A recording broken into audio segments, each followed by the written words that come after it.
எப்படி நம்ம இந்த காரியத்தை ஜெயிக்க போறோம் அப்படின்னு யோசித்து கொண்டிருக்கிற அந்த காரியத்தின் மத்தியில் கர்த்தர் சொல்றாரு, உன்னை அந்த காரியத்தில் ஜெயம் கொடுப்பதற்கு என்னுடைய பர்வதத்திலே எல்லாவற்றையும் நான் பார்த்து கொள்ளுவேன்.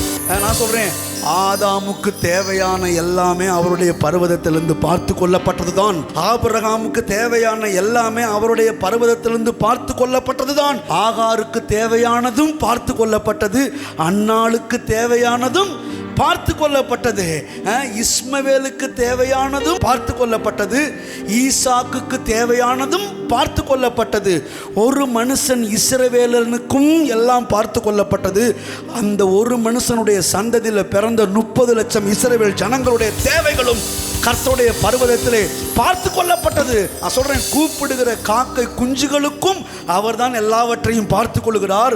கூப்பிடவே முடியாத காட்டு புஷ்பங்களையும் அவர்தான் பார்த்து கொண்டிருக்கிறார். இவ்வளவு தூரம் இந்த சாதாரணமான காரியத்தின் மேல அக்கறையோடு அவர் பார்த்து கொள்ளுவாரானால், உங்களுக்கான எனக்கான எல்லாவற்றையும் பார்த்து கொள்ளுவது எத்தனை நிச்சயம்.